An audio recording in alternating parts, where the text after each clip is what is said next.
Climate trends విశ్లేషణ ప్రకారం 2024-25లో భారతదేశంలో అత్యంత కలుషితమైన నగరం ఏది?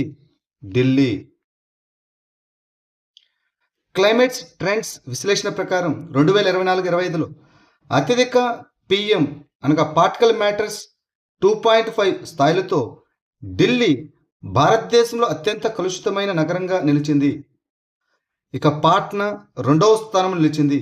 ఈ అధ్యయనంలో కేంద్ర కాలుష్య నియంత్రణ బోర్డు సిపిసిబి సేకరించిన గాలి నాణ్యత డేటాను ఉపయోగించారు. వాహన ఉద్గారాలు, పారిశ్రామిక కాలుష్యం, నిర్మాణ ధూళి మరియు పంట దహనం దీని యొక్క ప్రధాన కారణాలు.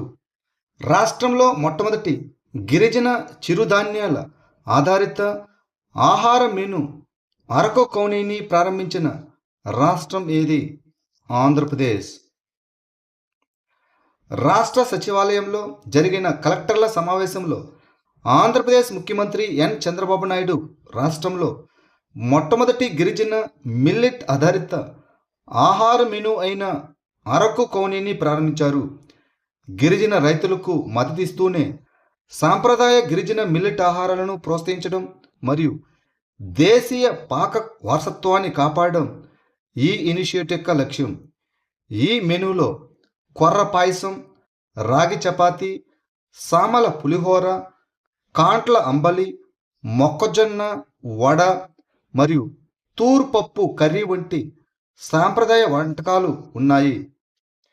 ఇటీవల వార్తలో కనిపించిన కురుంబ ఆర్ట్స్ భారతదేశంలోని ఏ ప్రాంతంలో ప్రధానంగా ఉద్భవించింది? దక్షిణ భారతదేశంలోని నీలగిరి కొండల ప్రాంతంలో. కురుంబ ఆర్ట్స్ అనేది ఇప్పుడు అంతరించిపోయే ముప్పును ఎదుర్కొంటున్న పురాతన గిరిజన చిత్రలేఖన సాంప్రదాయం. ఇది 3000 సంవత్సరాలకు పైగా పురాతనమైన చరిత్రపూర్వ కళారూపం. దీనిని తమిళనాడు, కేరళ మరియు కర్ణాటకలో నివసిస్తున్న కురుంబ తెగ సృష్టించింది. సాంప్రదాయకంగా నీలగిరి కొండల ఎత్తైన కొండల్లోని రాళ్ళు మరియు గుహ గోడలపై చిత్రాలను తయారు చేసేవారు.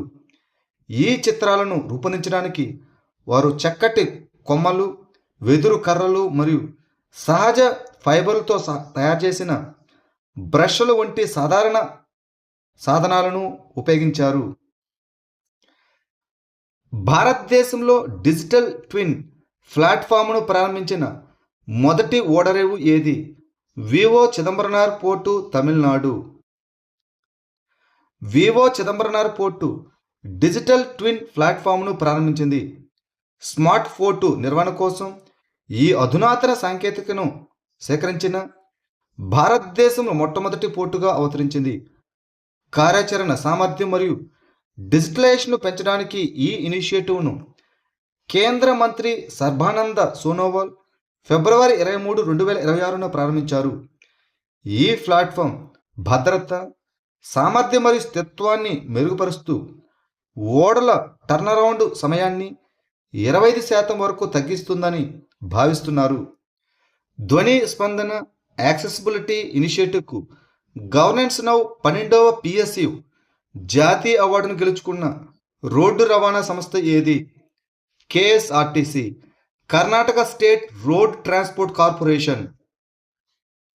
కర్ణాటక రాష్ట్ర రోడ్డు రవాణా సంస్థ KSRTC తన ధ్వని స్పందన యాక్సెసిబిలిటీ ఇనిషియేటివ్కు గవర్నెన్స్ నౌ 12వ PSU జాతీయ అవార్డును గెలుచుకుంది. ధ్వని స్పందన వ్యవస్థ దృష్టిలోపం ఉన్న ప్రయాణికులకు బస్సులను గుర్తించడానికి మరియు ఆడియో ఆధారిత మార్గదర్శకత్వం ఉపయోగించి స్వతంత్రంగా ప్రయాణించడానికి సహాయపడుతుంది. సమ్మిళిత ప్రజా రవాణాను మెరుగుపరచడానికి GIZ జర్మనీ సాంకేతికత సహకారంతో ఈ ప్రాజెక్టును అభివృద్ధి చేశారు. నాసా యొక్క వాన్ అల్లెన్ ప్రోబ్స్ మిషన్ యొక్క ప్రధాన లక్ష్యం ఏమిటి? భూమి యొక్క రేడియేషన్ బెల్టులను అధ్యయనం చేయడానికి. వాన్ అల్లెన్ ప్రోబ్స్ దాదాపు 600 కిలోల బరువు ఉన్న ఉపగ్రహం భూమి వాతావరణంలోకి తిరిగి ప్రవేశిస్తుంది. 2 అంతరిక్ష నౌకలను కలిపి ఉపయోగించి భూమి యొక్క రేడియేషన్ బెల్టులను అధ్యయనం చేసిన మొదటి మిషన్ ఈ వాన్ అల్లెన్ ప్రోబ్స్ మిషన్. భూమి యొక్క రేడియేషన్ వాతావరణాన్ని అన్వేషించడానికి జంట అంతరిక్ష నౌక వాన్ అల్లెన్ ప్రోబ్ ఏ మరియు వాన్ అల్లెన్ ప్రోబ్ బి ఇది ఆగస్టు 30, 2012న ప్రయోగించబడ్డాయి. రైతులకు రియల్ టైం వ్యవసాయ సలహాలను అందించడానికి ప్రభుత్వం ప్రారంభించిన ఏ ఆధారిత బహుభాష డిజిటల్ ప్లాట్ఫామ్ పేరు ఏమిటి? భారత్ విస్తార్. భారత్ విస్తార్ అనగా virtually integrated system to access agriculture resources అనేది బహుభాష ఆర్టిఫిషియల్ ఇంటెలిజెన్స్ అనగా ఏఐ ఆధారిత డిజిటల్ పబ్లిక్ ఇన్ఫ్రాస్ట్రక్చర్ ప్లాట్ఫామ్. దీనిని కేంద్ర బడ్జెట్ 2026-27లో 150 కోట్ల కేటాయింపుతో ప్రకటించారు. రైతులకు రియల్ టైం, లొకేషన్ నిర్దిష్ట మరియు వ్యక్తిగతీకరించిన వ్యవసాయ సలహాలను అందించడానికి వ్యవసాయం మరియు రైతు సంక్షేమ మంత్రిత్వ శాఖ దేశీయవ్యాప్తంగా వాయిస్ ఫస్ట్ ఏ వ్యవస్థగా దీనిని ప్రారంభించింది.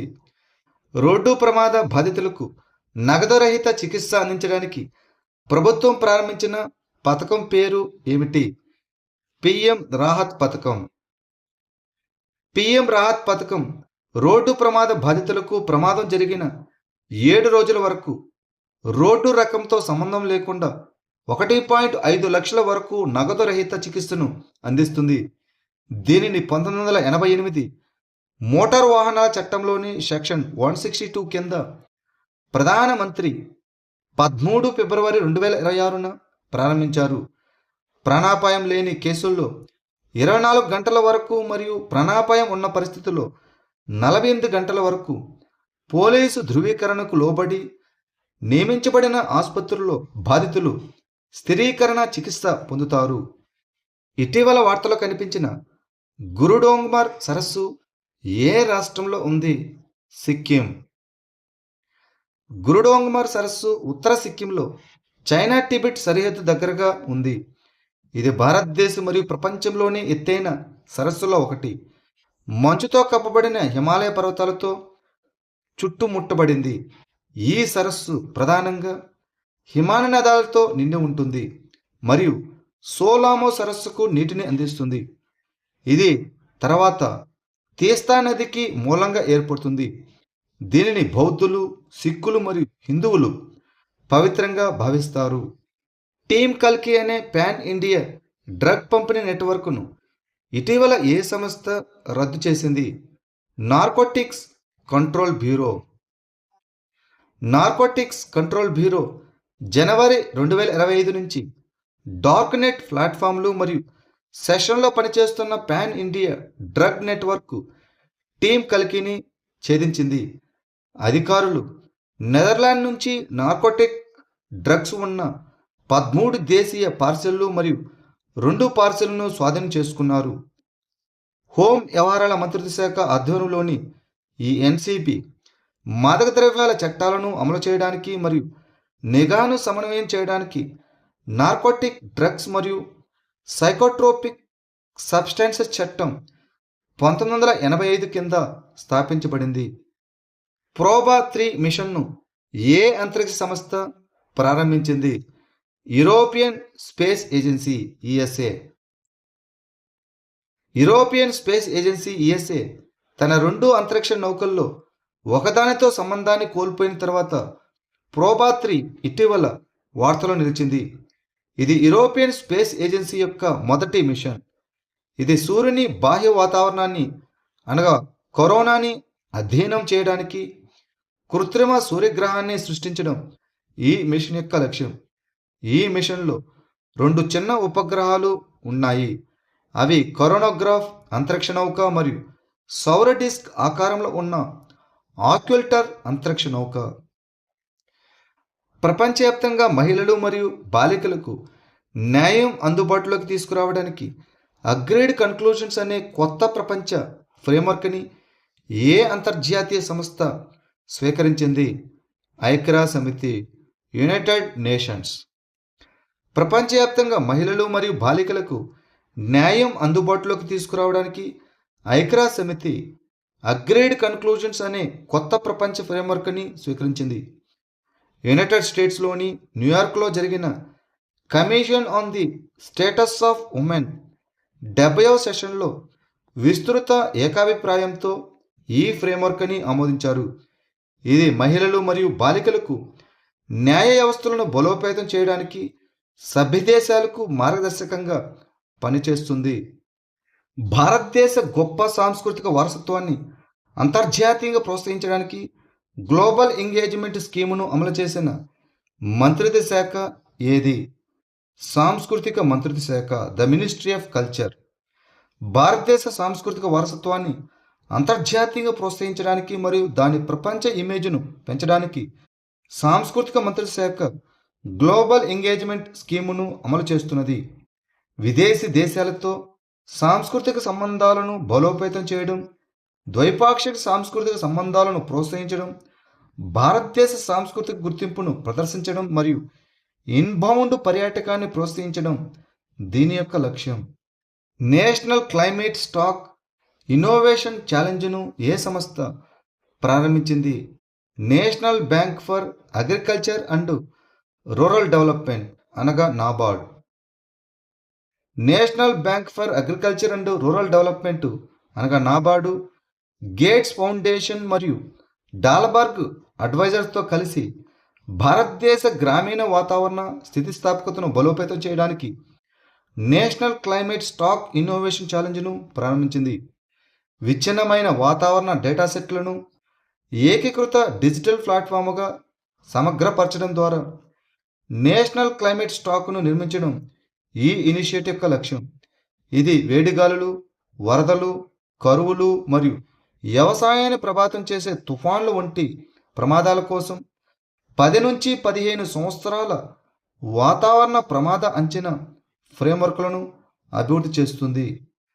2024 YR4 అనే గ్రహశకలం ఏ టెలిస్కోప్ ద్వారా కనుగొనబడింది?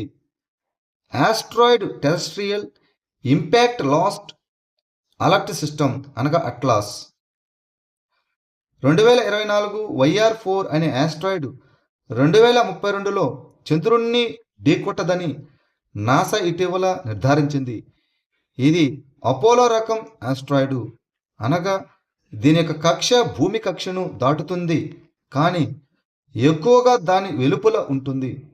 దీనిని 2024లో చిలీలోని asteroid terrestrial impact last alert system అనగా అట్లాస్ టెలిస్కోప్ ద్వారా కనుగొన్నారు.